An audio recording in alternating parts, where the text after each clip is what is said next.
اعوذ باللہ من الشیطان الرجیم بسم اللہ الرحمن الرحیم۔ السلام علیکم ناظرین۔ امام ابو حنیفہ رحمۃ اللہ علیہ کی ذہانت کا واقعہ۔ علامہ ابن جوزی نے نقل کیا ہے کہ امام ابو حنیفہ رحمۃ اللہ علیہ کے دور میں ایک شخص کے گھر رات کو چور گھس آئے، مالک مکان کو گرفتار کر لیا اور اس کا سارا سامان سمیٹ کر جانے لگے۔ جانے سے پہلے انہوں نے مالک مکان کو قتل کرنے کا ارادہ کر لیا، لیکن چوروں کے سردار نے کہا کہ اس کا سارا سامان تو لے جاؤ لیکن اس کو زندہ چھوڑ دو، اور قرآن اس کے ہاتھ پر رکھ کر اسے قسم دو کہ میں کسی شخص کو یہ نہیں بتاؤں گا کہ چور کون تھے، اور اگر آپ نے کسی کو یہ بتایا کہ چور کون تھے تو آپ کی بیوی کو 3 طلاق ہوگی۔ مالک مکان نے جان بچانے کی خاطر ایک قسم تو کھا لی، لیکن بعد میں بڑا پریشان ہوا۔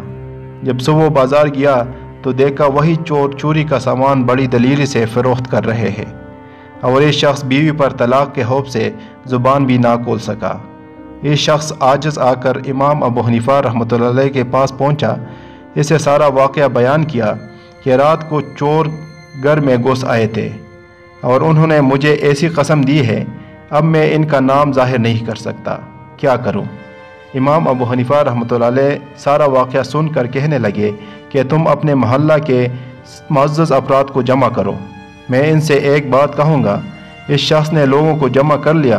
امام صاحب نے وہاں پہنچ کر ان سے کہا کہ کیا آپ لوگ چاہتے ہیں کہ اس شخص کو اس کا سارا سامان واپس مل جائے؟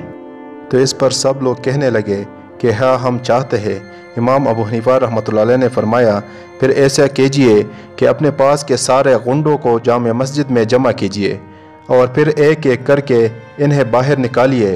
جب کوئی نکلے تو آپ اس شخص سے پوچھئے کہ کیا یہی وہ چور ہے؟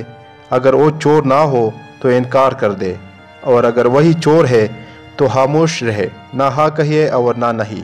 اس موقع پر آپ سمجھ جائیں گے کہ یہی وہ چور ہے۔ اس طرح چور کا پتہ چل جائے گا اور اس کی بیوی پر طلاق بھی نہ ہوگی۔ سب لوگوں نے اس تجویز پر عمل کر لیا اور چور پکڑا گیا۔ اس طرح اس آدمی کو سارا سامان واپس مل گیا اور بیوی پر طلاق بھی نہ ہوئی۔ معزز ناظرین، اس طرح کی معلوماتی اور اصلاحی ویڈیو دیکھنے کے لیے ہمارے چینل کو ضرور سبسکرائب کریں اور ساتھ والے گھنٹی کے نشان پر بھی کلک کریں تاکہ آپ کو ہمارے آنے والی ویڈیو کی اپڈیٹ مل سکے، اور ہمارے حوصلہ افزائی کے لیے ویڈیو کو لائک کریں اور دوستوں کے ساتھ شیئر کریں۔ جزاک اللہ خیرہ، والسلام علیکم ورحمۃ اللہ وبرکاتہ۔